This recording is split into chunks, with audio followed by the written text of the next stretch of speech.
คืนนี้ก็เช่นเดียวกันญาติโยมเนอ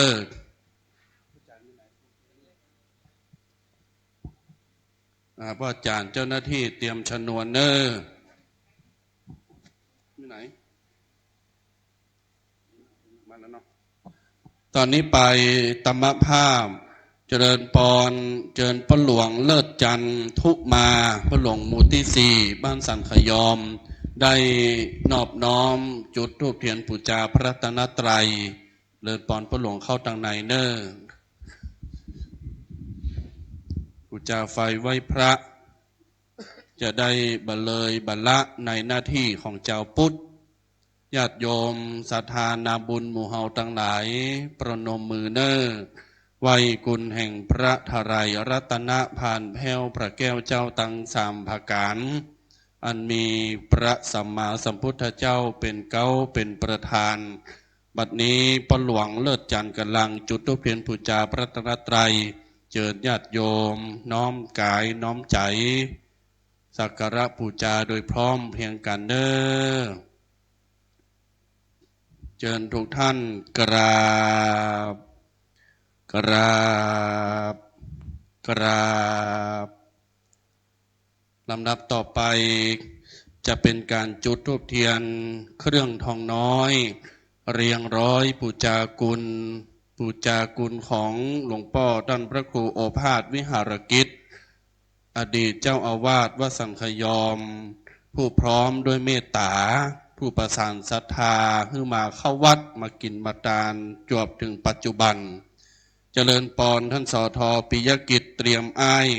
ท่านสท.ตำบลสันทรายหลวงได้เข้าจุดธูปเทียนเครื่องทองน้อยหน้าหูปของหลวงพ่อเนอท่านสท.เนอญาติโยมไหว้เนอบูชากุลหลวงพ่อพระครูโอภาสวิหารกิจโดยพร้อมเพลงกัน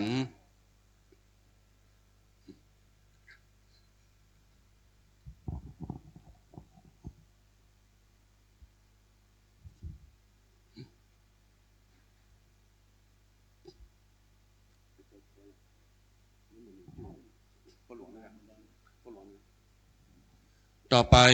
หมู่เฮาท่านทั้งหลายจะได้เตรียมกายเป็นพุทธศาสนิกเมธีจะได้เป็นพระสงฆ์นิกรคนดีเชิดชูบูชาสถาบันพระมหากษัตริย์ขอเจริญพรเชิญพระหลวงเลิศจันทร์ทุมาแห่งรอบหนึ่งพระหลวงบ้านเฮาเนอร์หมู่ที่ 4ได้เข้าไปเปิดกรวยถวายราชสักการะหน้าพระบรมฉายาลักษณ์พระบาทสมเด็จพระเจ้าอยู่หัวเจริญปอนพระหลวงเนอญาติโยมยืนขึ้นเนอถวายความจงรักภักดีต่อสถาบันพระมหากษัตริย์จากได้ขึ้นบทเพลงสรรเสริญพระบารมีเนอดู3 สถาบันชาติศาสนาและพระมหากษัตริย์เชิญอาจารย์จรุนสุภมาศมงคลได้เกณฑ์ขันศีลเนอเชิญอาจารย์จรุนประเคนขันศีลอยู่ดังหน้าองค์เทศขันมงคล5 ประการ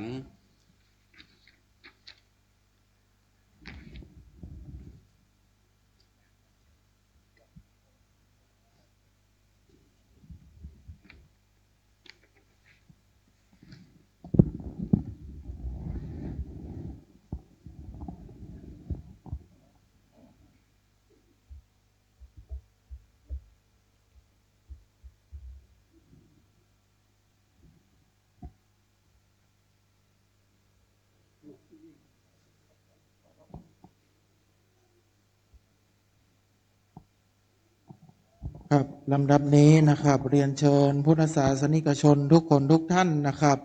กล่าวคำบูชาธูปเทียนดอกไม้กล่าวคำบูชาพระรัตนตรัยกล่าวคำสมทานเบญจศีลโดยพร้อมเพรียงกันนะครับอิมินาสการเรนาพุทธังอภิปูชยามาอิมินาสการเรนาธัมมังอภิปูชยามาอิมินาสกาเลนะสังฆังอภิปูชยามาอารหังสัมมาสัมพุทโธภควาพุ พุทธังภคะวันตังอภิวาเทมิกราบสวากขาโตภควตาธัมโมธัมมังนัมสสามิกราบสุปฏิปันโนภควโตสาวกสังโฆสังฆังนามามิกราบมะยังพันเตติสารเนนะสหปัญจศีลานิยาจามาทุติยัมปิมะยังพันเตติสารเนนะสหปัญจศีลานิยาจามาตติยัมปิมะยังพันเตติสารเนนะสหปัญจศีลานิยาจามานะโมตัสสะภะคะวะโตอะระหะโตสัมมาสัมพุทธัสสะนะโมตัสสะภะคะวะโตอะระหะโตสัมมาสัมพุทธัสสะนะโมตัสสะภะคะวะโตอะระหะโตสัมมาสัมพุทธัสสะนะโมตัสสะภะคะวะโตอะระหะโตสัมมาสัมพุทธัสสะนะโมตัสสะภะคะวะโตอะระหะโตสัมมาสัมพุทธัสสะนะโมตัสสะภะคะวะโตอะระหะโตสัมมาสัมพุทธัสสะพุทธังสรณังกัจฉามิพุทธังสรณังกัจฉามิธัมมังสรณังกัจฉามิธัมมังสรณังกัจฉามิสังฆังสรณังกัจฉามิสังฆังสรณังกัจฉามิทุติยัมปิพุทธังสรณังกัจฉามิทุติยัมปิพุทธังสรณังกัจฉามิทุติยัมปิธัมมังสรณังกัจฉามิทุติยัมปิธัมมังสรณังกัจฉามิทุติยัมปิสังฆังสรณังกัจฉามิทุติยัมปิสังฆังสรณังกัจฉามิตติยัมปิพุทธังสรณังกัจฉามิตติยัมปิพุทธังสรณังกัจฉามิตติยัมปิธัมมังสรณังกัจฉามิตติยัมปิธัมมังสรณังกัจฉามิตติยัมปิสังฆังสรณังกัจฉามิตติยัมปิสังฆังสรณังกัจฉามิติสรณะคัมมนังนิธิตังอามะพันเตปานาติปาตาเวระมะนิสิกขาปตังสมาติญามิปานาติปาตาเวระมณีสิกขาปะทังสมาธิยามิอทินนาตานาเวระมณีสิกขาปะตังสมาธิยามิอทินนาทานาเวระมณีสิกขาปะทังสมาธิยามิกาเมสุมิจฉาจาราเวระมณีสิกขาปะตังสมาธิยามิกาเมสุมิชาจาราเวระมณีสิกขาปะทังสมาธิยามิมุสาวาตาเวระมณีสิกขาปะตังสมาธิยามิมุสาวาทาเวระมณีสิกขาปะทังสมาธิยามิราเมระจะปมาอานาเวระมณีสิกขาปะตังสมาธิญามิสุราเมรยามัชฌะปมาทานาเวระมณีสิกขาปะทังสมาธิยามิอิมานิปัญจสิกขาปทานิสีเลนะสุขติงยันติสีเลนะโภคสัมปทาสีเลนะนิพุติงยันติตัสสมาสีลังวิโสทะเยสาธุสาธุสาธุตอนนี้ไปเราจะได้สดับพระธรรมเทศนาธรรมภาพพอเจริญพรอาจารย์จรูนสุภมาศมงคลแห่งหนึ่งรอบได้ประกอบกิจอันเป็นมงคลในการอธิษฐานจิตกดสวิตไฟบูชาธรรม เบื้องหน้าองค์เตศเนอร์จานเนอร์เชิญอาจารย์จะเป็นตัวแทนของคณะศรัทธาญาติโยมก็สวิกตรงนั้นเลยเนอร์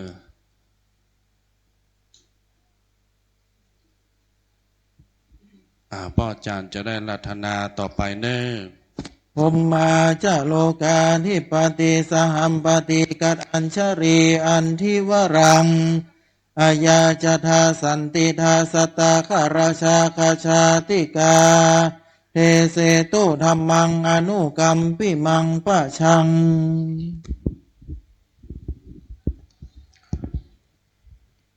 นะโมตัสสะภะคะวะโตอะระหะโตสัมมาสัมพุทธัสสะนะโมตัสสะภะคะวะโตอะระหะโตสัมมาสัมพุทธัสสะนะโมตัสสะภะคะวะโตอะระหะโตสัมมาสัมพุทธัสสะกาเลนะธัมมัสสวนังเอตัมมังคารมุตตมันติยกมือ10 นิ้วคารวะแด่องค์พระสัมมาสัมพุทธเจ้าพระธรรมเจ้าพระสังฆเจ้าและไหวสา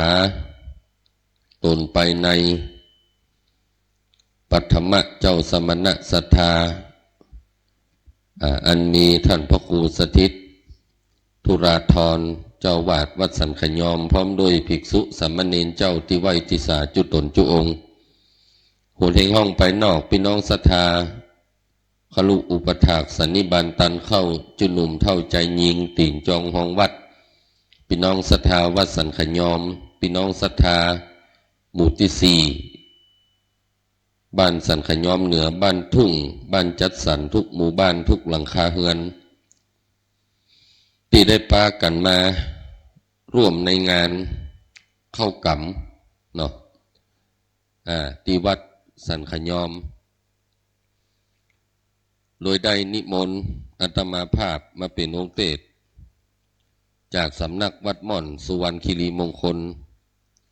ตำบลหลวงเหนือดอยสะเก็ดเชียงใหม่ซึ่งถ้าไปสืบประวัติอาตมาให้ดีโยมก็จะทราบว่าอาตมานี่ก็ไม่ใช่ตุเจ้าธรรมดาเพราะอาตมานี่เคยเป็นตุเจ้าที่อยู่ในวังมาก่อนคือวังสิงห์คำ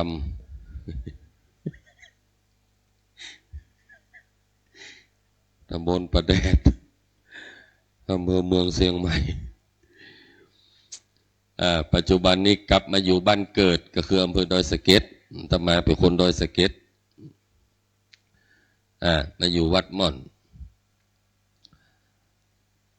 ซึ่งโยมทั้งหลายต่อจากนี้ไปทุกท่านก็จะได้ฟังธรรมะพอสมควรแก่การเวลาอาตมาก็จะเทศต่อจากนี้ไปเหมาะสมควรแก่เวลาเหมาะมาวันนี้แล้วคุ้มค่ากับซาหวดนี่เขาอะเนาะพอสมควรแก่เวลาดังนั้นโยมทั้งหลายคนสมัยโบราณเวลาเปิ้นไปฟังธรรมจวนกันไปฟังธรรมก็มักจะอู้ติดปากกันว่าไปไหนไปอาบน้ำฟังธรรมแสดงว่าการฟังธรรมนั้นเหมือนได้อาบน้ำเหมือนได้สุ่ยได้ล้างของที่สกปรกให้สะอาดถามว่าหลายท่านก็อาบน้ำลูกบ้านมาแล้วคิดว่านะน่าจะอาบมาละว่าแต่ว่าดีป้อนานอาบหรือยัง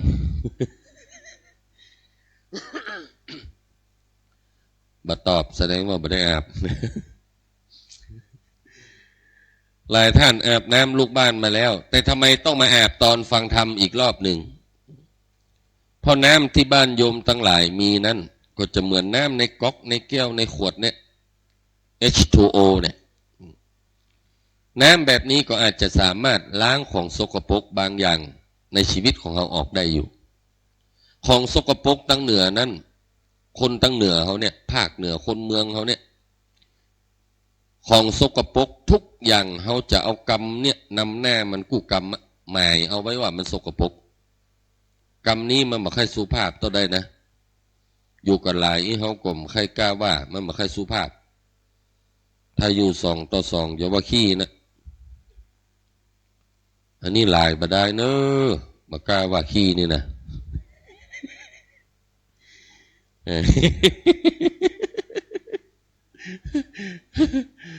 น่ะของสกปรกเขาจะอู้น้ำแน่มันว่าขี้หมดละเนาะบนหัวขี้รังแคขี้ไขหัวขี้เสียนดอกหมากขี้กากดอกปอต่ำลงมาตั้งข้างขี้หูมาตั้งหน้าขี้ตาห้องโบบเจ็ดยังปูอ่องเอาเจ็ดเลยนั้นเอาเจ็ดแต่ต่ำลงมาขี้มูกต่ำลงมาขี้ปากขี้ฟันขี้เขี้ยวขี้ไขมือก็มีขี้ตีนขี้มือปลายเล็บมีขี้เล็บดอกของสกปรกมีทุกที่เอาน้ำมาสวยมาล้างให้มันสะอาดแต่น้ำทำไมต้องอาบน้ำฟังธรรมทำไมต้องมาอาบตอนฟังธรรมแถมรอบหนึ่งเพราะน้ำที่บ้านโยมอาจจะล้างขี้เหงื่อขี้ไขเนาะของสกปรกในชีวิตของเขาได้ในบางส่วนแต่น้ำเหมือนบ้านโยมมีนั้นบะสามารถจะล้างขี้โคตรขี้โลภขี้กดขี้โกงขี้อิจฉาขี้เหล่าขี้ด่าขี้ว่าขี้จมโอ้ขี้เหล่าขี้ยามันล้างมาออกเลยนะน้ำนี้นะเขาจึงต้องมาเปิ่งน้ำทำกรรมสอนมาช่วยมาล้างหัวจิตหัวใจให้มันสะอาดนะดังนั้นโยมทั้งหลายมีโอกาสได้ฟังธรรมวันนี้เขาก็จะได้มาช่วยมาล้างถามว่าวันนี้อาตมาภาพจะเทศน์เรื่องอะไรการฟังธรรมนั้นจะทำให้เราเกิดความรู้ขึ้นมาคนที่มีความหูน้อยนั่นนะโยมทั้งหลายมักจะเสียอยู่2 อย่าง1ไปไหนจังโดนเปิ่นโกงง่ายจุกง่ายหลอกง่ายเพราะมันหูน้อยเหลือเปิ่นมีแม่อุ้ยหันคนมาบ้านเปิ่นไปคบไกลบ้านมันตายแต่งไปปรึกษาทนายบุญดูทนายเจ้าอย่างป้ามาบ้านเปิ่นมาคบไกลบ้านเขาตายนี่ผิดกฎหมายก็โหผิดก็เปิ่นปรับก็ปรับเท่าใด500ก็เน้ออย่างต่ำอันก็มาทนายนะมาคบไก่บ้านป้า ป้าจะขอปรับคุณทนาย500ตามมาตราที่ทนายอู้ตะกี้ทนายก็มาจ้างว่าใหญ่อู้กฎหมายออกไปแล้วจำเป็นได้จ่ายสตางค์คือป้านั้น500ป้านั้นได้สตางค์500กำลังจะเตียวออกบ้านโหป้าฟังเมื่อเตื้อโหอย่าเมาคุณทนายอันที่ผมโดนปรับตะกี้ก็ถูกต้องตามกฎหมายแล้วแต่ป้ายังไม่ได้จ่ายก็ปรึกษาทนายเท่านั้นปกติป้า3,000ก็ว่ามาเดียวเยาก็ป้า1,500พอละออกบ้านมาเสี่ยง1,000ก็เลยก็เพราะอย่างมันหูน้อยเหลือเปิ้นหูบัดตันเปิ้นคนเฒ่าบางคนหมูเรื่องหูลาวลูกหลานเอาอย่างหมูมาคือเซ็นน่ะเซ็นไปเลยปี2 ปีเปิ้นไล่ออกที่อยู่ไปโยกที่ดินให้เปิ้นไปหมดละนั้นเราต้องศึกษาให้มันตันนะ2คนบ่มีความรู้ไปไหนจังอายให้เปิ้นเพราะทำมาอย่างก็บ่ถูกนะอย่างโยมทั้งหลายมาการมางานเนี่ยเฮาจะได้มาหันโลกเปิ้นเกณฑ์กันศีลยังใดเปิ้นไหว้พระยังใดเฮาก็จะได้พอได้หันเปิ้นคราวแล้วอาตมาไปเทศน์ที่1บ่บอกว่าที่ไหนอะความจริงที่บ่บอกเพราะมันลืมไปแล้วมันเมินลงไป20 กว่าปีที่แล้วล่ะไปเทศน์งานศพเนี่ยนี่แล้ววันนั้นคนเฒ่าประจายเป็นเจ้าภาพแกคงบ่ล่ำไปไหนสักเตื้อยังว่านะพอเทศน์เสร็จปกติเจ้าภาพไปเกณฑ์ปุ้ยไปแหละไปไหนโอ้คุยพ่อเป็นเจ้าภาพอีพ่อก็ไปเกณฑ์แหละไปเกณฑ์ยังไงเอาเกณฑ์มาจ้างเขาก็บอกคือมันเอายกให้ทุกเจ้าอะ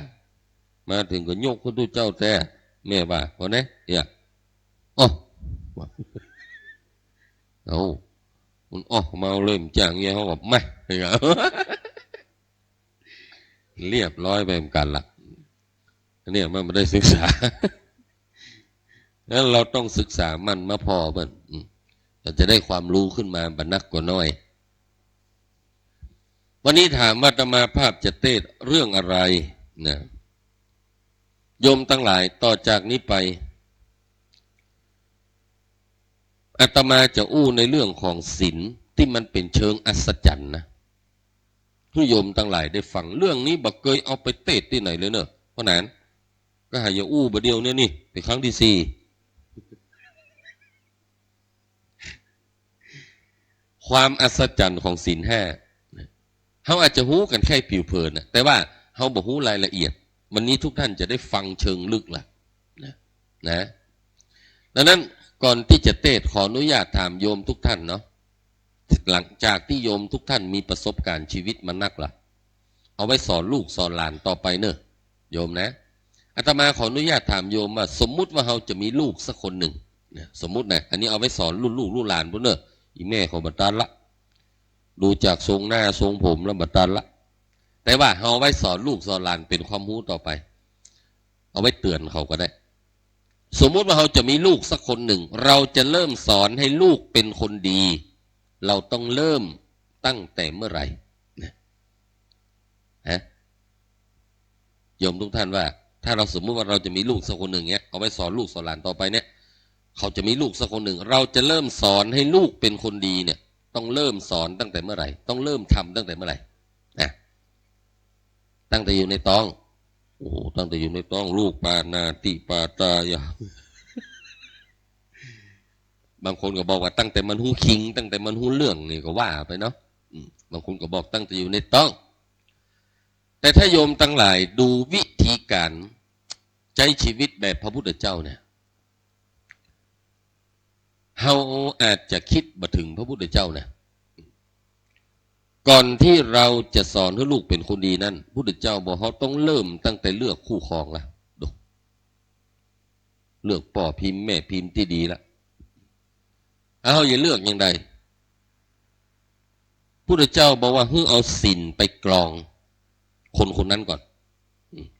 เพราะบางทีถ้าเราบักคัดคนเข้ามาในชีวิตเขาเนี่ยเจ้ากรรมในเวรอาจจะเข้ามาในชีวิตเขาก็ได้ทุกท่านหูก็ว่าบางทีเจ้ากรรมในเวรก็ลุดเข้ามาในรูปแบบผัวที่มาค้ำเมียค้ำลูกตัวเก่าบางทีเจ้ากรรมในเวรก็ลุดเข้ามาในรูปแบบเมียที่มาค้ำผัวค้ำลูกตัวเก่าบางทีเจ้ากรรมในเวรก็ลุดเข้ามาในรูปแบบลูกที่มาค้ำพ่อค้ำแม่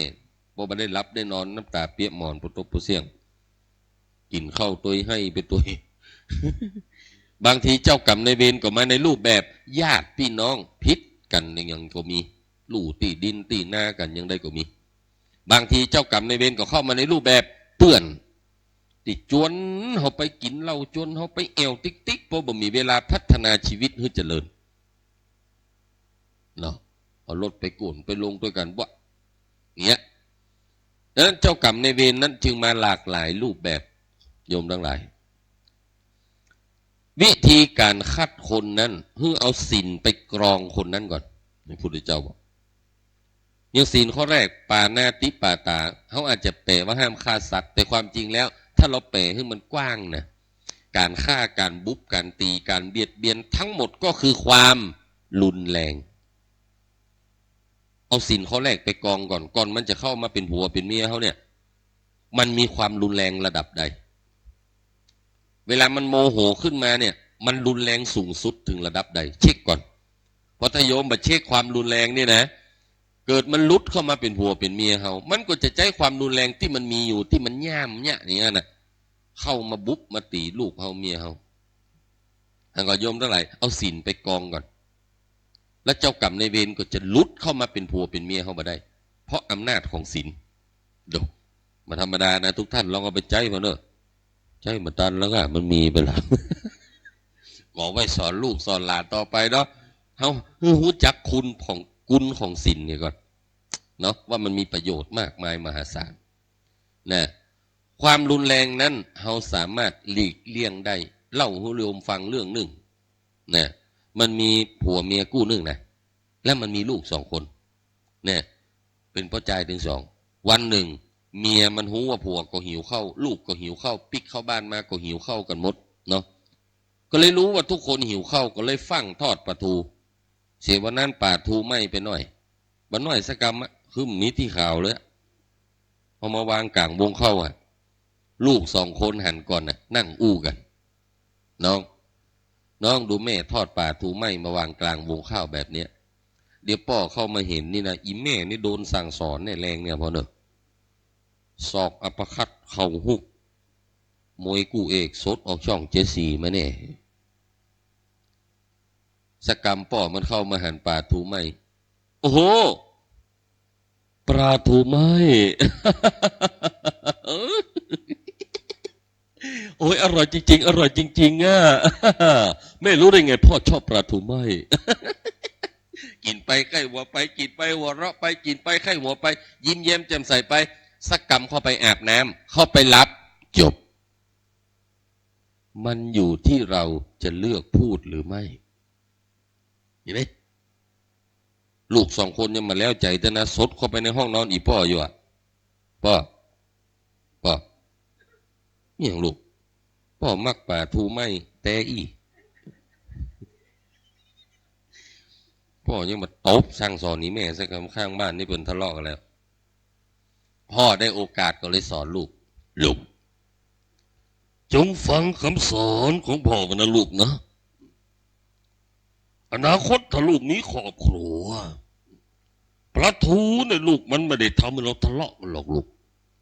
สิ่งหนึ่งที่ทำให้เราทะเลาะกันคือนี่ต่างหากลูกดูนี่ปลาทูไม่เกี่ยวเห็นไหมลูกจุกจำเอาไว้ว่า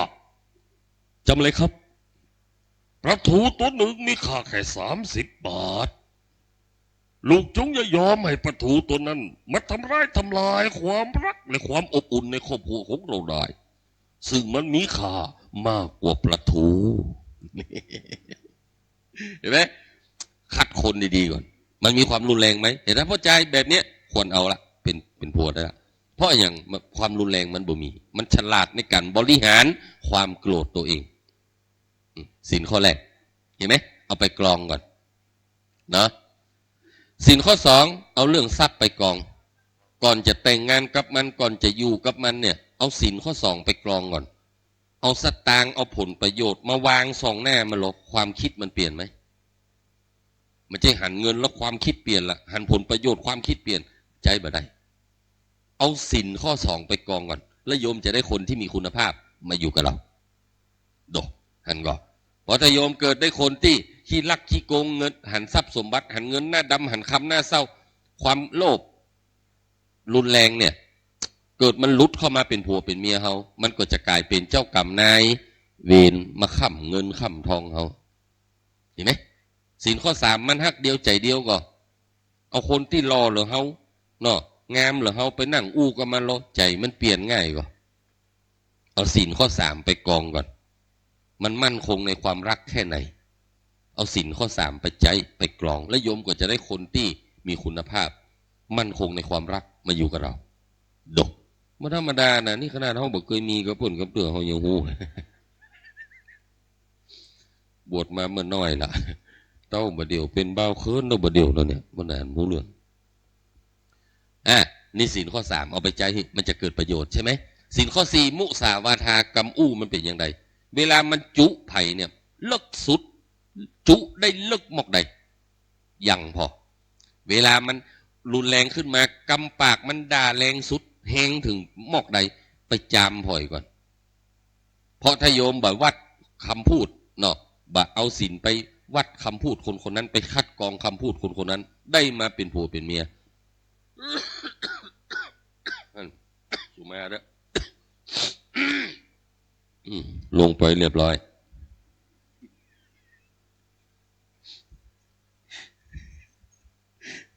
ล้ำก็ลื่นไปละอย่าได้ลุกเบื้องหน้ามันได้ยุกบะเดียวสมัยมันจะมีกระโถนเนาะขึ้นมากับลื่นไผ่ลื่นมันน่ะเรามาเท่ามาแล้วเนื้อกระโถนนะมาตันละลงไปเรียบร้อย ศีลข้อสี่กำอู้เช็คก่อนจะเอาเข้ามาเป็นผัวเป็นเมียคนในครอบครัวมาเป็นพ่อเป็นแม่ที่ดีของลูกเนาะเช็คกำอู้ของมันก่อนมันอู้ปิ้นป้อนก็กำอู้เดือนนี้เป็นนี้เดือนหน้าเป็นยังไงเช็คกำอู้ให้หมดเพราะถ้าเกิดมาเช็คกำอู้แล้วเจ้ากรรมในเวรอาจจะลุดเข้ามาในรูปแบบคำพูดที่รุนแรงแล้วมาด่าผัวด่าเมียตัวเก่าจนพ่อบ่มีความสุขเห็นไหมศีลช่วยป้องกันอะไรได้นะเจ้ากรรมนายเวรเข้ามาเป็นผัวเป็นเมียเขาได้ดอกมาธรรมดานะโยมมันเหมือนผัวเมียกู้หนึ่งอ่ะนี่เล่าให้โยมฟังที่นี่มาได้เนอะนะที่อื่นห้องเล่ากันเถอะมันมีผัวเมียกู้หนึ่งโยมอ่ะผัวขี้เล่านะเมียขี้แซมดุต้องรับตาขึ้นเพราะมันจะอยู่ด้วยกันอย่างไรอ่ะอันหนึ่งขี้เล่าอันหนึ่งขี้แซมมันก็จังผัวมันกินเหล้ากูวันก็เลยจังผัวมันเจ้งเพื่อผัวมันตายกูวันอะผัวมันออกบ้านไปนะเจ้งไปกูละรวดไปตายยันเน้อเนี่ยขอมึงตายด้วย3 วัน 7 วันเนี่ยเจ้งเพื่อผัวมันตายดิเจ้งประเมินมานานเท่าใดสักปี2 ปีนี่สิผัวมันตายแต่เอาผัวมันตายก็เนี่ยได้มันจ้างเนี่ยเนาะก็จัดส่งสการต้านขาบงานศพเมื่อผัวมันนะกะตามหน้าที่ของเมียเนาะจำเป็นนะกะนิมนต์ตูเจ้ามาเตะมาสวดกูกำกูคืนเนาะวันสุดท้ายนิมนต์ตูเจ้ามา8 ตนตึงพระตึงเนนเนี่ยปูจานเวนตาลเรียบร้อยสู่มาโคตานเรียบร้อยพุทธเจ้าปั่นป้อนเรียบร้อยอย่างเรียบร้อยหมดแล้วเนาะสูตรถอนเรียบร้อยสังฆะเรียบร้อยจูงศพผัวมันออกบ้านไปถึงพระเหี้ยวตูเจ้าบางสุกุลเรียบร้อยเขาจะช่วยกันโยกล่องผัวมันขึ้นเมนน่ะเขาถ้าจะโยกบดีหามล่องผัวมันขึ้นเมนไปเอาล่องผัวมันไปต่ำใส่เสาเมนต้นสุดท้ายอ่ะตึ้งผัวมันสะดุ้งลุกไปอ่ะ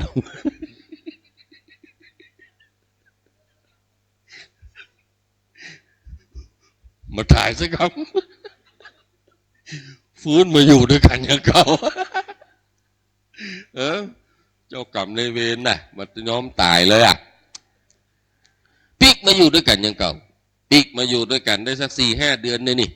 สิเมียมันตายอ่ะมึงตายพ่อง สมน้ำแน่กูฟื้นมาแล้วมึงตายอย่างก็ดีอ่ะเนี่ยเท่านี่เอาหน้าส่องพอล่องหรอกเนี่ยเป็นยังไงอาจจะอู้อย่างนี้ได้แต่ว่าอู้กับคนหลงคนหลายไปได้เนาะเมียตัวเก่านี่ได้ก็จัดพิธีส่งสการต้านข้าเพื่อเมียมันนะกะเนาะนิมนต์ครูบาสังฆะมาเตะมาสวดกูกลับกูคืนวันสุดท้ายนิมนต์ตู้เจ้ามา8 ตนพ่ออาจารย์สุมาโคตานเวนตานเรียบร้อยถวายของเรียบร้อยปั่นป้อนเรียบร้อยแผ่เมตตาเรียบร้อยสูตรถอนเรียบร้อยสังฆะเรียบร้อยจูงศพเมียมันออกบ้านไปถึงพระเหี้ยวตู้เจ้าบางสุกุลเรียบร้อยเขาช่วยกันยกล่องเมียมันขึ้นเมนมันต้องไปช่วยเพื่อนแหมหรอไปอยู่บนเมนผู้รอเป็นสรบตรงขึ้นมาเลยครับตรงขึ้นมาเลยครับครับขึ้นมาเลยครับครับขึ้นมาเลยอ้าวเสื้อขึ้นมาครับระวังเสาระวังเสา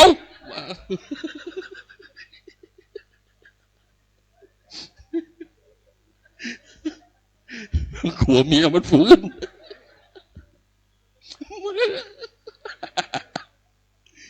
ไอ้เนี่ยล่ะ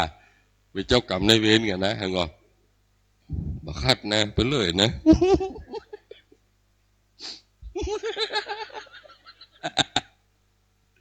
เนาะเนี่ยล่ะบักคัดในวุ่นวายเนอะเนี่ยเล่าให้โยมฟังวัดเฮานี่สันขยอมนี่ศรัทธามีประมาณกี่หลังวะท่านอาจารย์700โอ้ถือว่าเยอะตู้เจ้าพระเนนมีกี่ตนก็ครับ6ต่อ700ถือว่าตุ้ยนะเนาะถือว่าตุ้ยอยู่6ต่อ700วัดอาตมานี่วัดม่อนนี่ปัจจุบันพระเนนนี่มีอยู่เกือบ60แล้วตู้เจ้ามี8ขโยมมี3เราคือดูแล้วศรัทธาวัดม่อนศรัทธาที่ประจำวัดอาตมานี่นะแวดวัดนะถึงมือบนมือลุ่มมือต่างมือใต้ปอกเหนือปอกลุ่มปอกบนทุกหัวหมวดรวมแล้วป้อ4 หลังคา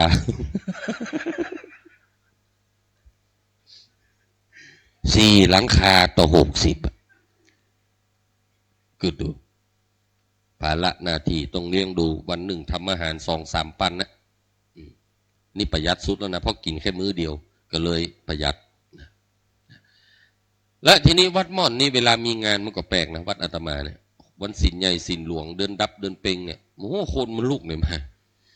บางทีบางศีลนี่คนจะเป็น3-4 ปันโอ้โหมันลุกเลยมา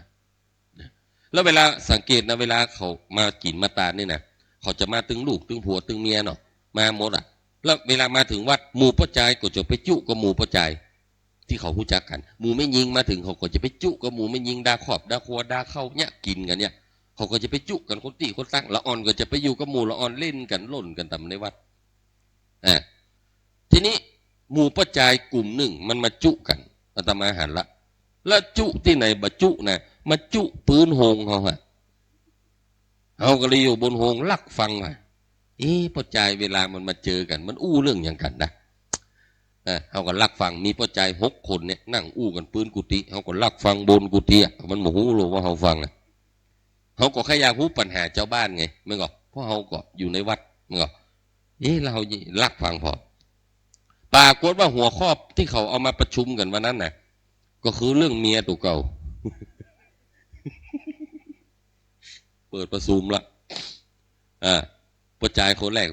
ว่าก็ละโอ้เมียด่าตึงวันบ่มีเรื่องไอ้อย่างมันก็เซาะมาพิษกันจนได้บ่ฮู้มันเป็นไอ้ยังลักษณะอย่างเงี้ยเมียด่าเมียด่าทุกคนว่าอย่างนี้หมดคนสุดท้ายคนที่6เล่าบ่เหมือนเพิ่นโอ้เมียขี้เขานี่บ่ดีด่าผัวตึงวันเมียเนี่ยตั้งแต่แต่งงานกับมันมาจนถึงทุกวันนี้มันบ่เคยด่าเลยโอ้แล้วเป็นไงมันด่าโคตรพ่อโคตรแม่ครับพุ่น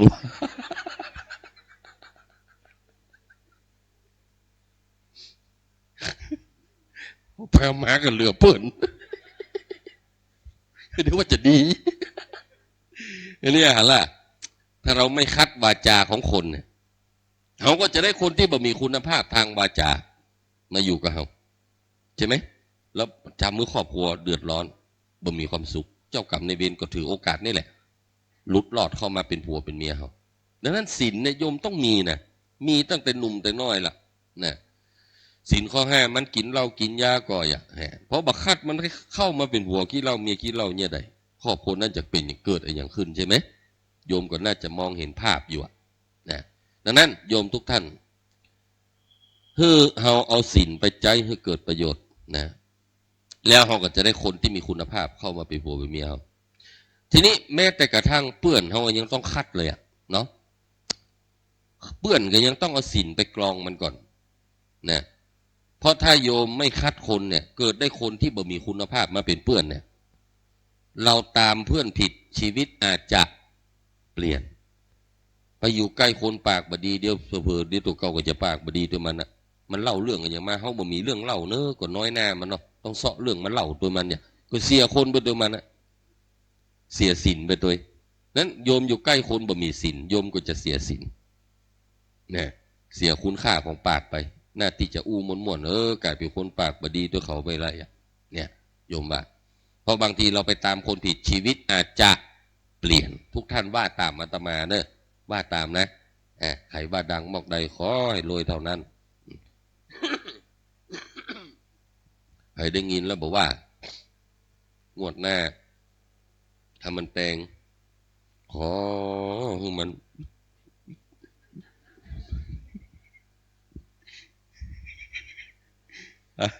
พร้อมแล้วว่าตามนะทุกท่านว่าตามผมไปตามคนผิดในชีวิตเปลี่ยนเลยนะตามคนผิดชีวิตเปลี่ยนทุกท่านว่าตามนะ1 2 3ถ้าเราบินตามแมลงวันเราจะไปเจอกองขี้ถ้าเราบินตามพึ่งวี่เราจะไปเจอดอกไม้เข้าใจเนาะท่านก็ไปตามคนพิษละปากันไปกองขี้หมด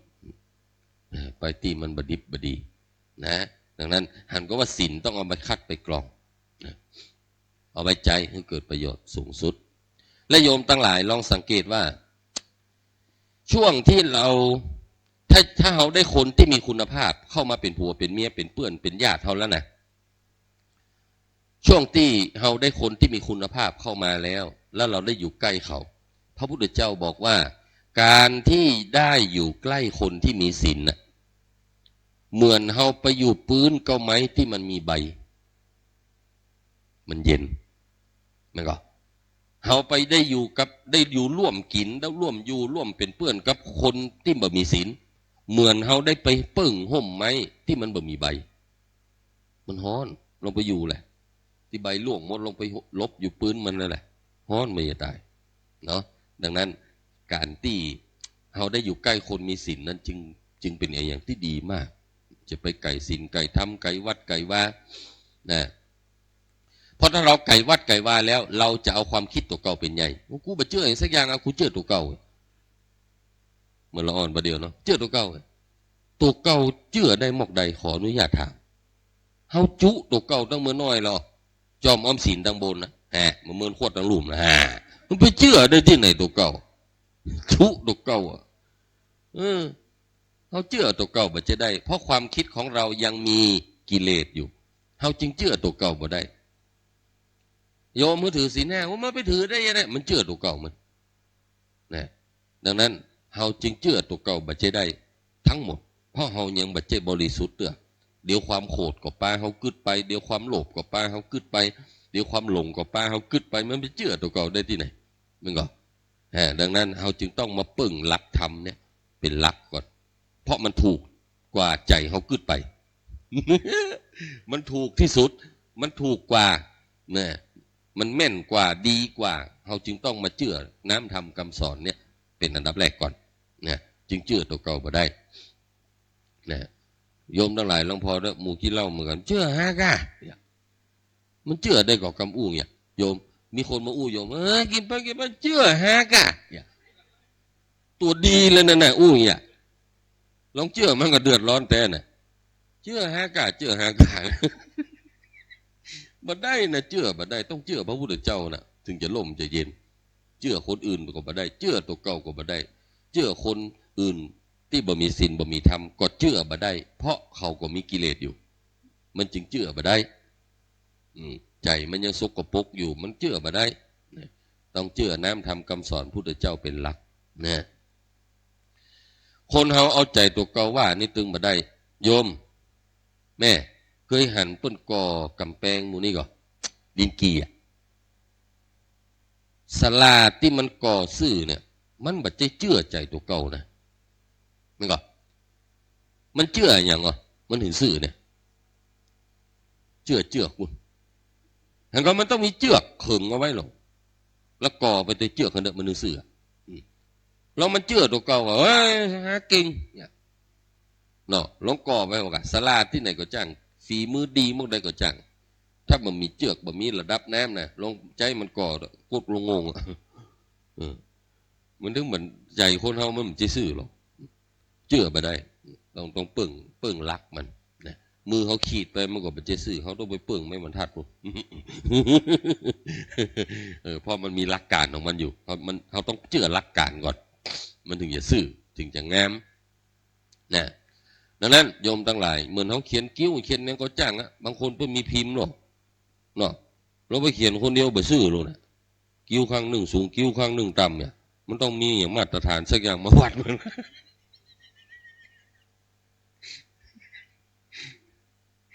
นี่ไม่อุ้ยนะครับคนห้องไปปล่อยหลวงกำลังเขียนกิ้วได้ข้างเดียวอ่ะไปหลวงมาแล้วมันรอนี่เลยฟังไปอ่ะเขียนได้ข้างเดียวโล่นคือรถบุหรี่เขียนได้ข้างเดียวฝั่งหล่นก็โลดบ่นะอันนี้เราต้องมีหลักของมันทุกอย่างมันถึงจะดีจะงามจะแม่นจะถูกจะต้องนะทุกประเทศในโลกมันยังมีกฎหมายไว้เนาะสร้างหลักเอาไว้เมื่อคนได้ผิดนะเพราะคนเราจะเชื่อตัวเก่ามันจะได้ทั้งหมดเนอะลองเชื่อตัวเก่านะโยมสตางค์บ่เหลือนี่มั้งวะโฮมโปรสมัยหิมนี่มันไปเหลือเนาะเซเว่นก็มีหิมนี่เดี๋ยวบ่เหลือละเชื่อตัวเก่าไว้นะเนี่ยนั่นก็ทุกอย่างมันจะต้องมีหลักการของมันและโยมทั้งหลายศีลนั้นเนี่ยพระพุทธเจ้าบอกว่าบ้านหลังใดมีศีลเหมือนบ้านหลังนั้นมีหัวมันปลอดภัยเจ้ากรรมในเวรไอ้อย่างก็ลุดเข้ามาไม่ได้ในหัวนั้น หัวแก้วกำแพงแก้วนี่เขาเคยสวดนะกะเนาะกำแพงแก้วทั้ง7 ชั้นมาป้องกันน้ำละแต่มันเป็นหัวโลหัวศีลหัวธรรมเนี่ยมันเป็นกำแพงแก้ว7 ชั้นก่อนยังก็เข้ามาไม่ได้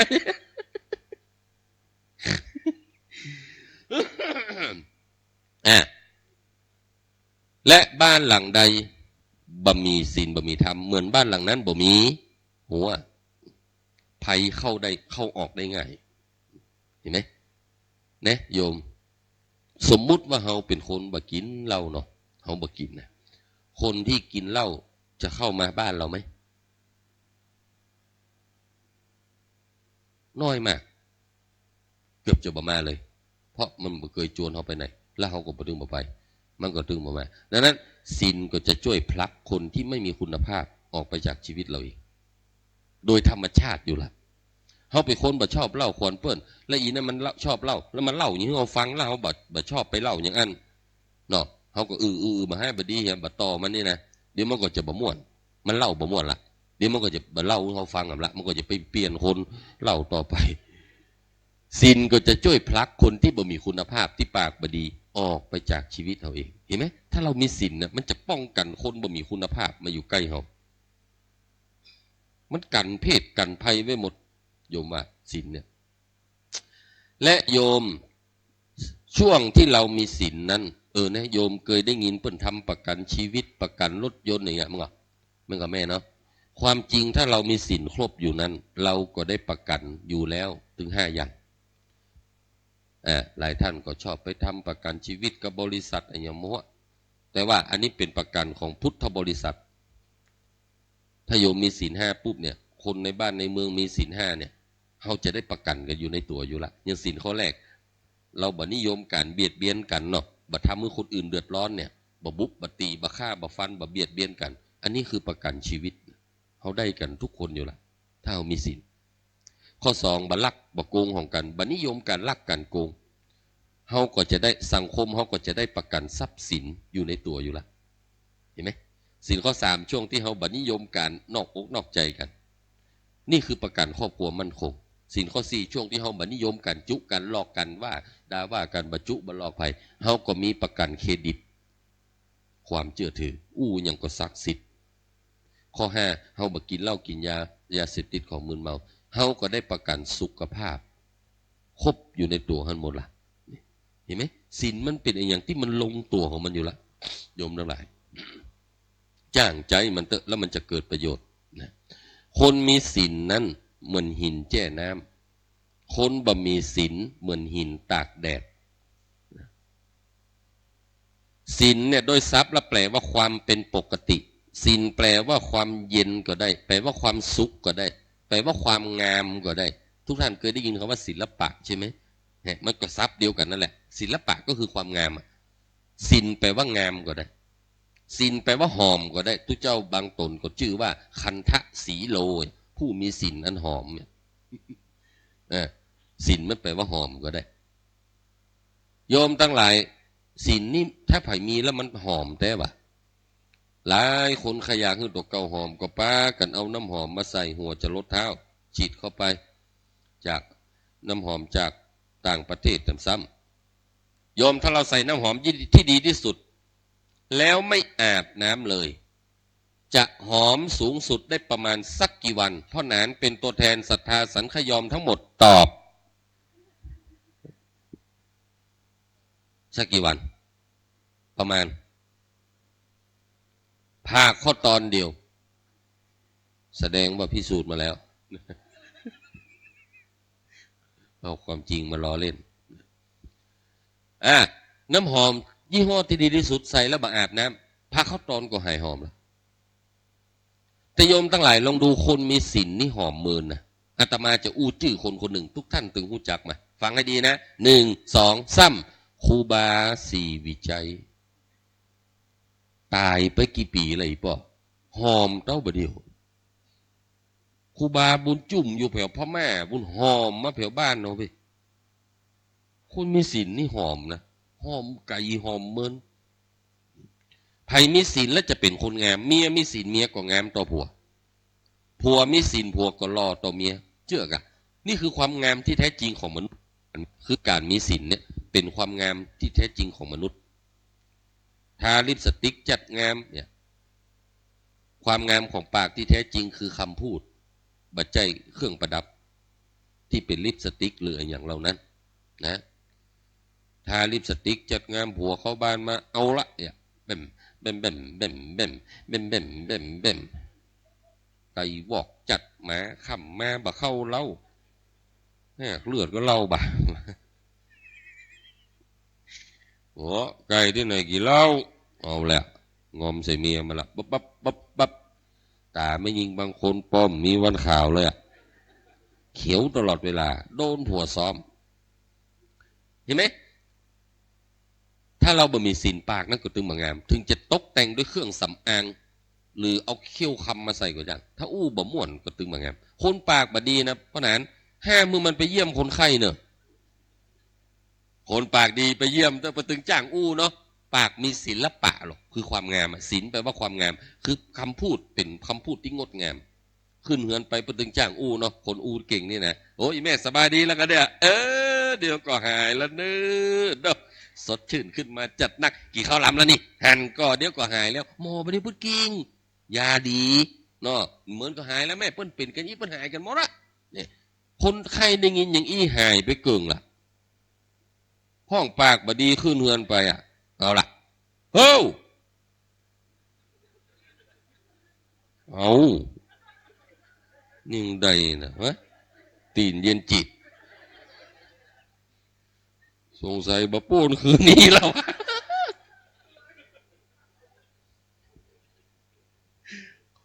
มันก็อย่าบะปูนตีนขั้นใดนี่แหละมันอู้ย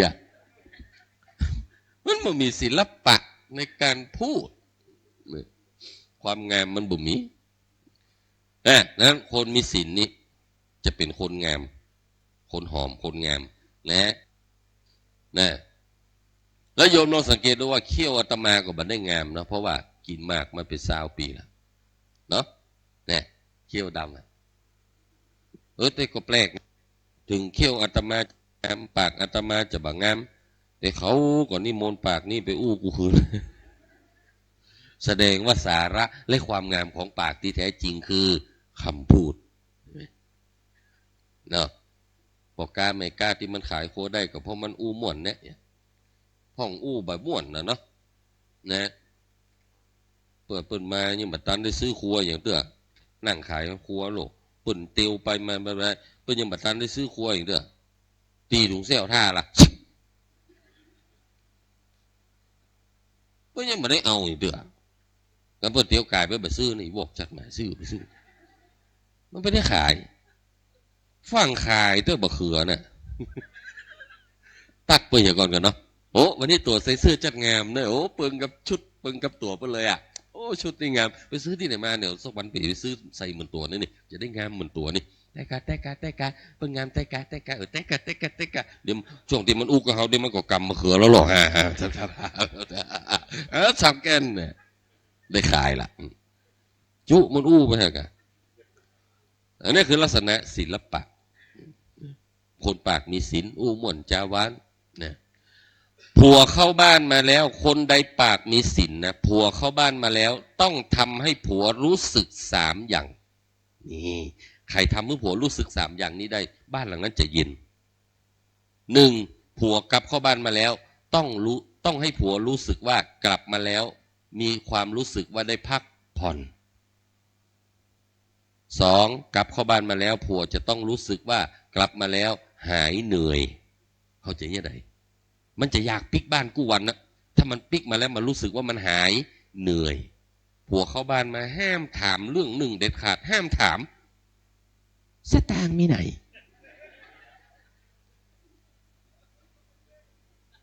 ฟังถามด้วยได้พิษกันเนาะ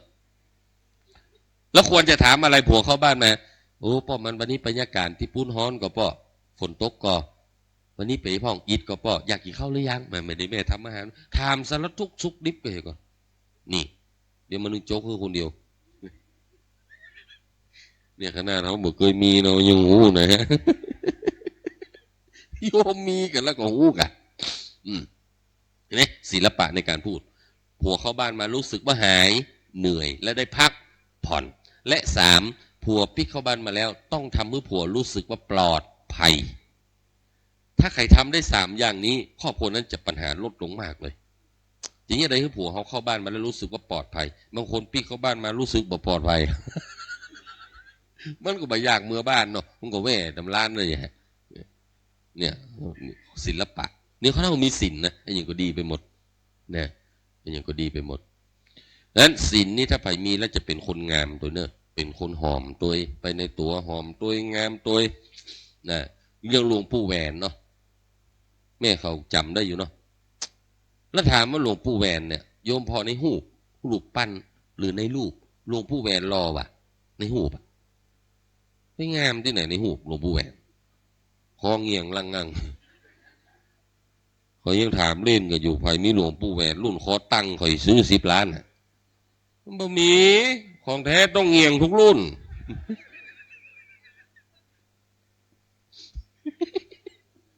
อาตมาไม่ได้ว่าหลวงปู่แหวนนะแต่กำลังจะเปรียบเทียบให้โยมทุกท่านฟังว่าหลวงปู่แหวนก็บ่หันหล่อหันงามมาอย่างเนาะแต่ทำไมตอนหลวงปู่แหวนมาตายคนปากันเมารถไปพอเพียงเมาปาวะเปิ้นไปพอความงามของไอ้หยังใช่ไหมทำไมคนถึงอยากหันอยากไหวอ่ะเพราะครั้งหนึ่งความงามหลวงปู่แหวนสามารถดึงดูดให้คนมากินมาตานและสามารถได้สตางค์เป็นกองใหญ่และสามารถแปลงตึกนึ่งให้หงยาสวนดอกได้หลังตึกนั้นชื่อว่าตึกสุจินโนตึกหลังนั้นเป็นประโยชน์ต่อมวลชนมาเยอะแล้วใช่ไม่ใช่คนไปรักษากันที่ห้านหายกว่าหลายแล้ว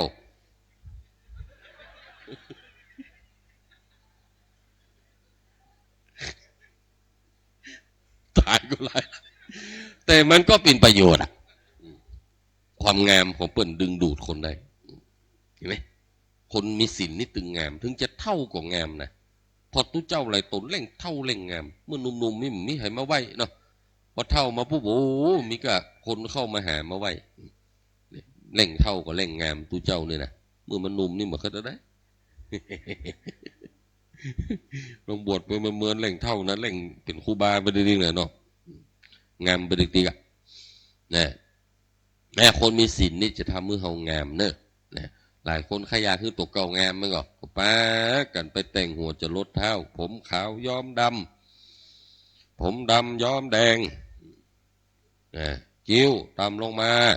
เส้นในออกนอกแถวแยงแว่นโลกน้ำตาพวกปีหนังตาตึดออกมาทาอะไรดำคุมุมอยู่หมูสะโดสะแด่รับหูรับตาใส่กันมามับมิเม็ดปากต่ำลงมาใส่อะไรลิปสติกสีแดงสีโมงสีสุ่มสีลายใส่เปิ่นเข้าไป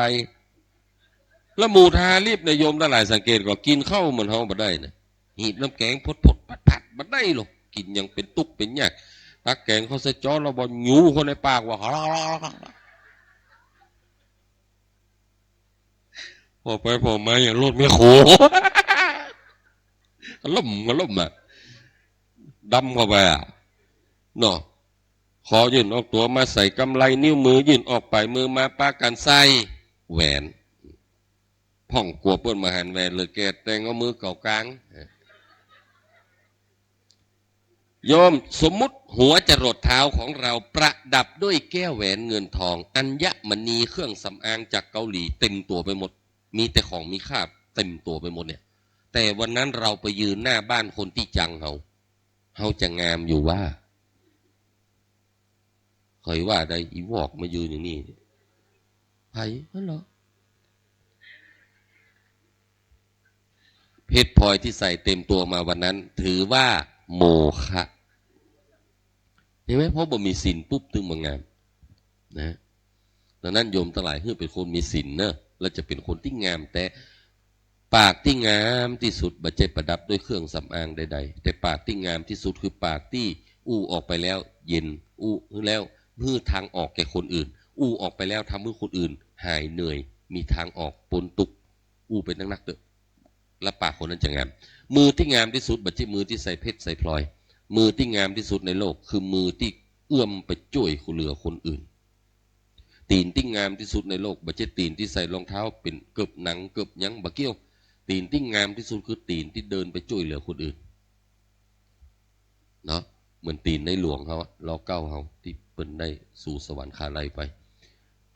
ตั้งใดก็มีก็หอยตีนในหลวงหมดพอเถอะบุญดอยบุญอย่างคืนไม่กวงนะเตียตมาอยู่นะแม่นมดโครงการในหลวงมาแปลงเอาไว้เนี่ยนาได้ถึงปีเนาะมีน้ำใจกันถึงปีน้ำคืนไม่กวงสดไม่เพียกอะถึงหมดแล้วกันเนาะตำคลองไส้ไก่ตำเนี่ยมันพดมาหมดลงนี่นะเมื่อก่อนน้ำไม่กวงนี่มันก็เป็นแม่น้ำธรรมดาเนี่ยในหลวงก็ไปตึกน้ำไม่กวงเอาไว้เนาะแล้วก็ขังไม่เป็นเขื่อนแล้วก็ปล่อยออกไปเป็นคันคลองเนี่ยแล้วเนี่ยตีนในหลวงก็จึงงดงามที่สุดนะเขาไม่ได้สนใจว่าตีนในหลวงใส่เกือบยี่ห้ออย่างสักเตือแต่เขาหันว่าตีนในหลวงนั้นเตี้ยวไปกุฏิกูตังเนี่ยคือคนไทยมีไผ่เนี่ยคือบ้านคือเมืองเขาขันได้ขนาดนี้เนาะอิดมันจะตายเป็นกษัตริย์น่าจะสบายอยู่ในวังบุญเนาะง่ายๆเนี่ยแต่พุ่นไปอยู่เนาะเตี้ยวออกมาพอนะดังนั้นคือเขาตั้นทั้งหลายได้เป็นคนมีศีลมีธรรมเป็นคนมืองามตีนงามเป็นคนหน้างามปากงามตางามเนี่ยก็เพราะศีลเนี่ยอย่างเงี้ยเขาเป็นคนงามคนหอมดังนั้นในวันนี้อาตมาภาพก็คิดว่าเตศมาพอสังเขปสมควรแก่เวลาเนาะโดยอำนาจของศีลนี่นะสรุปว่าศีลแปลว่าความสุขก็ได้หลายคนเริ่มเถียงในใจพระอาจารย์ศีลแปลว่าความสุขได้อย่างไรในเมื่อคนที่ผิดศีลเปิ้นก็มีความสุขกันอยู่หรอกกินเหล้าเปิ้นก็มีความสุขเล่าขวัญคนอื่นก็มีความสุขลักเล่นจู้บ่มีไผหูจะมีความสุขโกงคนอื่นก็ได้เงินโวยดีหรอกมันมีความสุขนะเนาะมีความรุนแรงศีลข้อแรกมั้ยก็ความรุนแรงมั้ยก็สะใจดีโลเวลาใจมันนะความรุนแรงก็มีความสุขดีหรอกถูกต้องโยมถูกแล้วพูดแบบนั้นก็ถูกพระพุทธเจ้าก็ไม่เถียงว่าการผิดศีลนั้นมีความสุขมีก็ถ้ามันบ่มีภัยคงบ่ผิดกันแต่มันสุขคนละอย่างกับการมีศีลที่พระพุทธเจ้าตรัสรู้มาทุกท่านว่าตามเป็นบทสรุปในคืนนี้เนอะว่าตามนะโยมนะความสุขจากการมีศีลเป็นความสุขเย็นสุขแท้แน่นอนแต่ความสุขจากการบ่มีศีลเป็นความสุขปลอมเพราะมันจะทำให้เฮาสุขไปสุขมาและสุดท้ายสุขจนไม่พอดีเนาะสุขเหมือนปลาทูไหม้นะเนี่ยดังนั้นมันสุขจนพอแห้มหมดจนไหม้จนเดือดร้อนในภายหลังหมดโยมบ้าดังนั้นเมื่อเราเป็นคนมีศีลเอาไว้เตอะและโยมจะได้สุขที่มันเย็นสุขที่มันบ่มีภัยเนาะเป็นสุขที่มันสายกลางบัจจิตุกแล้วก็บัจจิสุขจนเกินไปมันเป็นสุขที่มันพอดิบพอดีเพราะห้องทางสายกลางคือความพอดีเป็นความสุขที่มันพอดีเล่าคนเปิ้นมันเป็นความสุขเหมือนกันนะแต่มันเกินไปมันสุขล้ำไปมันม่วนเกินไปจนไม่ไปอ่ะอย่างกินเหล้ามันก็ม่วนนะมันม่วนเกินไปเนาะมันไม่ใช่สายกลางไม่พอเข้าใจคำว่าสายกลางใช่ไหมมันเป็นสุขที่พอดิบพอดีนะเป็นสุขที่บ่มีภัยโยมทั้งหลายอย่าไปหลงความสุขจนเกินไปเนอะเพราะบางทีมนุษย์บางคนบางคนก็วิ่งตามหาความสุขจนไม่มีเวลามีความสุขก็มีลึกซึ้งนะกับนี่นะวิ่งตามหาความสุขจนไม่มีเวลามีความสุข วิ่งตามหาความสุขจนเหนื่อยทั้งชีวิตก็มีดังนั้นโยมดูดีๆว่ามันสุขเย็นหรือสุขไม่กันแน่ดูดีๆนะดังนั้นวันนี้และฝากไว้เลยเป็นของแถมเมื่อเลยนะว่าโยมทุกท่านพอถ้าโยมมีศีลปุ๊บเนี่ยบางทีโยมจำบะเสี่ยงสมมุติโยมจำบะเสี่ยงโยมทำแบบนี้ทุกวันก็ได้แล้วโยมจะทำศีลได้ด้วยอัตโนมัตินะก็คือประตูบ้านของโยมประตูบ้านนั่นนะสำคัญที่สุดเลย ก่อนจะออกบ้านฟังออกเถอะหยุดอยู่ตรงประตูนั้นก่อนและยกมือพนมเพื่อตั้งเป้าหมายก่อนออกบ้านถ้าบ่มีเป้าหมายอยากออกมีเป้าหมายก่อนออกบ้านว่าสาธุบัดนี้ข้าพเจ้าจะเตียวออกจากบ้านละก้าวแรกตั้งแต่ก้าวแรกที่เหยียบออกไปยันก้าวสุดท้ายที่เหยียบเข้ามาในบ้านตั้งแต่ก้าวแรกที่เหยียบออกไปวันนี้ทั้งวันฉันเจอหน้าใครทุกคนต้องมีความสุขตั้งเป้าหมายไว้เลยก่อนออกบ้านกลับเข้าบ้านมาอย่าเพิ่งเข้าหยุดอยู่ตรงประตูเหมือนเดิมสาธุบัดนี้ข้าพเจ้าจะเตียวเข้าไปในบ้านละตั้งแต่ก้าวแรกที่เหยียบเข้าไปในบ้านทุกคนในบ้านต้องมีความสุขตั้งเป้าหมายแบบนี้ก่อนเข้าบ้านและออกบ้านทุกวันและโยมทุกท่านก็จะมีศีลเองและโยมรู้ไหมว่าวันใดโยมกลับเข้าบ้านมาพร้อมกับคนรักเพิ่มขึ้นวันนั้นคือกำไร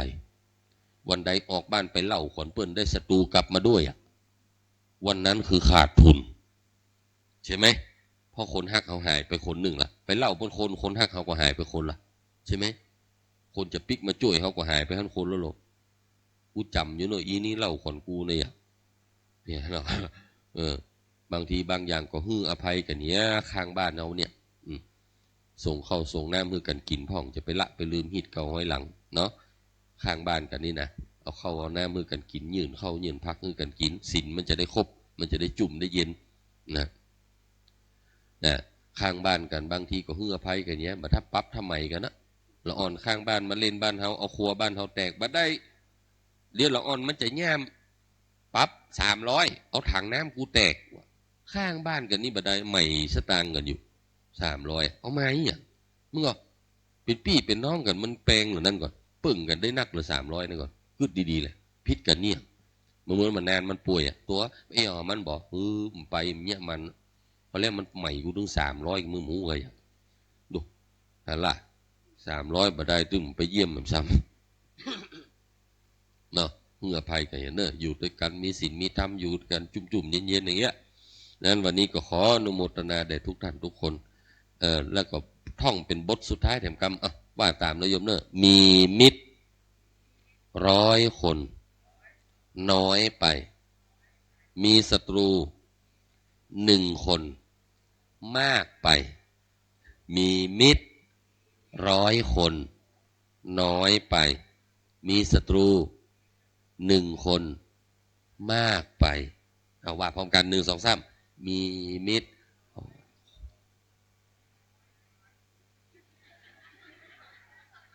มีศัตรู100 คนน้อยไป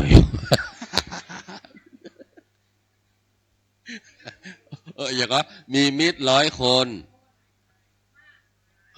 มีมิตร100 คนมาน้อยไป มีศัตรู1 คนอีกอ่ะเนาะละถูกละดังนั้นวันนี้ก็ขออนุโมทนาแด่เจ้าสมณะศรัทธาอันมีท่านพระครูสถิตธุราธรท่านเจ้าวาดวัดสันขยอมพร้อมโดยภิกษุสามเณรเจ้าจุตนจุองค์ที่มาห่วมในงานเข้ากรรมปริวัติสกรรมอย่างว่าเนาะที่วัดเฮานี่เพื่อจะได้สมทบปัจจัยแต่พวกกินขวดตาลตึงโมดได้สร้างอย่างก็ตรงเนี้ยมันก็ศาลาปฏิบัติธรรมนะแล้วก็อนุโมทนาแด่พี่น้องศรัทธามูลศรัทธาอุปถัมภ์วัดสันขยอมพี่น้องศรัทธาหมู่ที่4บ้านสันขยอมเหนือบ้านทุ่งบ้านจัดสรรที่ได้มาอยู่ใหม่เป็นศรัทธาใหม่700 คนหลังคาคืนนี้บัดเจ้คืนสุดท้ายเถอะเนาะวันพุธนี้คนจะหลายแค่น้อยเนาะวันนี้ก็อนุโมทนาทุกท่านที่ได้มาฟังตั้งแต่แรกจนจบช่วยกันกินช่วยกันทานเปิ้นมีการทานน้ำทานธรรมมีหมดแล้วกันเนาะทานน้ำทานธรรมนะยิ่งบางที่พวกก็จะไปเข้ากรรมปะเหี่ยวเนาะเข้ากรรมนี่มันเข้าได้ที่วัดที่ปะเหี่ยวหรือบริเวณที่ไหนที่เปิ้นกำหนดขึ้นมานะอย่างในปะเหี่ยวเนี่ยเวลาเปิ้นไปเข้ากรรมปะเหี่ยวนี่นายโยมตุเจ้าตึงมดที่ไปเข้ากรรมที่หั่นเปิ้นจะสมมุติว่าปะเหี่ยวเนี่ยเป็นวัดพอเปิ้นสมมุติว่าปะเหี่ยวเป็นวัดผีทั้งหมดก็จะต้องถูกไล่ออกจากปะเหี่ยวจะเข้าปะเหี่ยวมาได้ นอกจากตู้เจ้าอนุญาตให้เข้ามา เวลาแล้วตู้เจ้าจะอนุญาตให้เข้ามาตอนไหน ตอนที่โยมมาตานทำมาตานขันเข้าอ่ะเนาะตู้เจ้าปัจจุบันแล้วหรอกดีแล้วอาจารย์ในบัดนี้มามีจามุลสตาได้เป็นก้าวสตาได้ปูจาพระสันมาเทศนาอุติสะผลบุญไปหาแม่อุ้ยแก้วเนี่ยของอุ้ยแก้วมาห้าปัวกิ่งหัวตาลเป็นห้องปูแล้วเด้อเป็นห้องปูแล้วกูอย่าไปละเข้ามาได้แล้วหรอกเนาะแล้วผีบางตนมันเข้าวัดมาได้อ่ะโยมกึศเข้ากรรมอย่างเงี้ยมึงอ่ะมันเข้าวัดมาได้ถ้าตู้เจ้ามาห้องมันเข้ามามันก็มารู้แม่ว่ามันเคยรออยู่มากอ่ะบางตนที่ได้แล้วมูบัดมูได้ก็ได้ไปมูบัดได้ก็อย่าคอยเบ้อนั่นแหละเนาะมึงไอ้ยัยมึงมาอยู่นี่กี่วันล่ะกูก็ว่านะตั้งแต่เปิ้นเข้ากรรมมาเนี่ยมันพูดปุ๊บก็อย่าออกล่ะมันมีไปมาตานที่ดินที่นาก็ได้หมดแล้วนะก็ให้อินดูเหมือนเนาะตานนึกไปอย่างเนาะกึดหาเติงหาผีไตเก่าเน่าเมินมาเปิ้นเพิ่งมาตานในช่วงเข้ากรรมนี้โยมมาช่วยกันฮับช่วยกันอย่างเงี้ยมือมันแล้วเนาะปันแล้วท่านอาจารย์จื่อเขาติดนั่นจื่อปออุ้ยแม่อุ้ยเขาตานไปหาเปิ้นนั้นมันจะมีตลอดเวลาเข้ากรรมมันมีเตือนนะแล้วศรัทธาบางคนมันชอบมาโตตุเจ้านี่มันอย่างมันหนาวแต่หนาวว่าตุเจ้าเนี่ยมาเข้ากรรมเนี่ยวะอันเนี้ยยังมาติดปากคนบ้านเราแต่ว่ามันไปเกี่ยวมันเป็นฤดูวะเนาะหนาวมาโตตุเจ้าเข้ากรรมเรื่องรู้เรื่องหนาวเลยนะปีแล้วอาตมาไปแจกของบนดอยอ่ะแม่บ้านห้วยเขียดแห้งอำเภอกาลยาณิวัฒนาเคยไปก่อนต้องบอกโอ้หนาวเนอะต้องพูดมีกับป่าเกี้ยพี่น้องชาวดอยกับหันตุเจ้ามาแจกของเนาะดีใจปลากันตักน้ำประปาภูเขาตุเจ้าอาบถ้าจ๋าหน้าบนดอยนี่เย่หน่อยเนอะขาแรกจะเย่หน่อยขาที่สองที่สามไปตื้อบ่เย่ละโอ้เอาขาแรกเย่หน่อยเขาก็เชื่อเขาเนาะเขาว่าขันแรกจะเย็นขันที่สองที่สามไปจะบ่เย็นละไปถึงเขาเลยตักขันแรกขว้างเลยก่อนนะเขาก็เริ่มอาบขันที่สองวะนะเย็นยังเก่านะเขาได้จุเนาะพอแล้วเนอะเหมือนละคือกินคือตาเนื้อเปล่าเนอะบรรพบุรุษผีตายเก่าเน่าเมินในช่วงเข้ากรรมเนี่ยสร้างเอาไว้เป็นอนุสรณ์ฮือป่อฮือแม่เฮาฮือตัวเก่าก็ดีอุทิศไว้ไปปากหน้าก็ดีกันเขียนติดไว้ศาลากันถึงเป็นที่ระลึกนึกถึงเนาะเอาไว้กับกัมจูศาสนาไว้ที่นี่นะดังนั้นโยมทั้งหลายก็อนุโมทนาทุกท่านทุกคนที่ฟังตั้งแต่แรกจนจบอันใดเป็นสิ่งที่ดีในค่ำคืนนี้ก็ขอฝากฝังทุกท่านเอาปิกบ้านปิกจองไปตัวอันใดเตี่ยตมาเตะออกไปบัดถูกบัดต้องผิดพลาดด้วยประการใดก็ดีก็ตามบะสุภาพเรียบร้อยกาตัดใส่ไปคนใดคนหนึ่งกายะขอสุมาภัยพี่น้องศรัทธาญาติโยมทุกท่านทุกคนไปณที่นี้ด้วยและโปรดเอาความรู้สึกที่บดีทั้งหมดเหล่านั้นจงเอาคืนเนื้อตมาไม่เนื้อเอามาบัดเดียวเนี้ยเอามาดีๆจะเพื่อได้ใจกำลัง อันใดดีก็ฝากฟังไว้ท้ายที่สุดนี้ก็ขอคุณพระพุทธพระธรรมพระสงฆ์กุลศีลกุลธรรมครูบาเจ้าสี่วิจัยนักบุญแห่งล้านนาไทยและสิ่งศักดิ์สิทธิ์ทั้งหลายเสวัดเสวาปกปักรักษาพี่น้องศรัทธาวัดสันขยอมปกปักรักษาไปยังพระสงฆ์องค์เจ้าจุตนจุองค์ปกปักรักษาพี่น้องศรัทธาตึงเก่าตึงใหม่ที่มาอยู่ในบ้านสันขยอมเฮาตัดที่นี่ลืมมาได้ปกปักรักษาป้อนน้อยป้อนนานป้ออาจารย์ท่านสอทอเนาะใครเป็นสอทอนี่คนไหนก็อันนี้เปิ้นเป็นอย่างป้อหลวง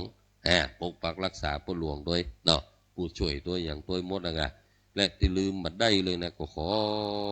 แต่เนอะได้มาปกปักรักษาตัวอาตมาแถมคนคืออยู่ลมเย็นเป็นสุขพลังพลุเหมือนกันเจ้าคู่เจ้าคน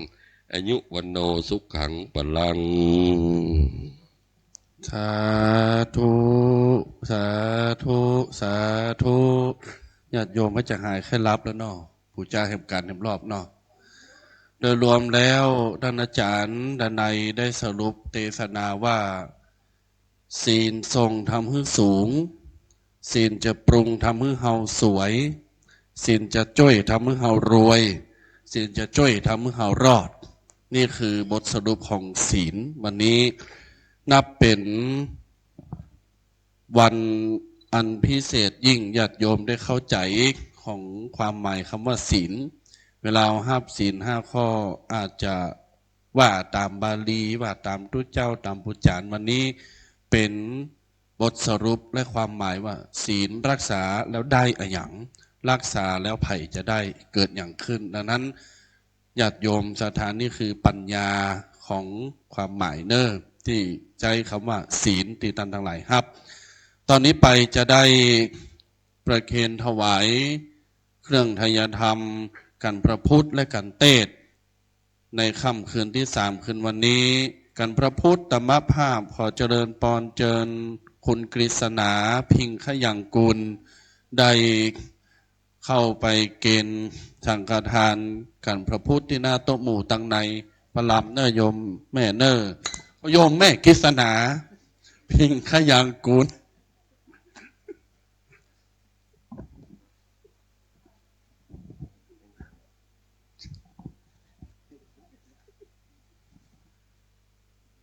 ต่อไปชุดสังฆทานกันเทศตึงสองอย่างเนื้อหยัดโยมเนื้อตึงสาปัจจัยจอสีแดงถูกแปลงแดงไว้ก่อนเน้อแล้วก็ครัวกินครัวตาลจะได้ถวายท่านอาจารย์ดนัยขอเจริญปอนเจิญแม่น้อยเน้อหรือว่าแม่อัมภัยโยธาราชอย่าได้ขาดศรัทธาปากันมาร่วมฟังเทศแล้วก็มาร่วมน้อมถวายครัวกินครัวตาลเป็นเจ้าตัวแทนของญาติโยมศรัทธาสาธุชนทุกคนดูท่าน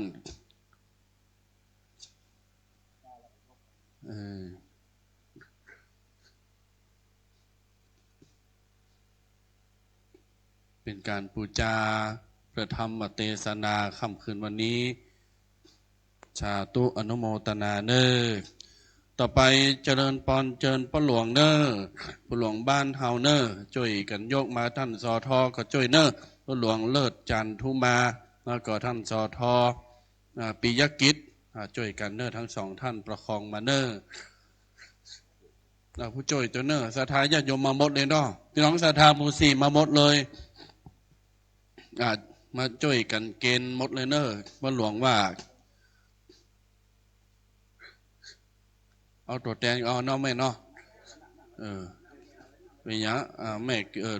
โมทนาแม่โมได้บุญด้วยกันเนอสาธาเนอสาธุสาธุสาธุ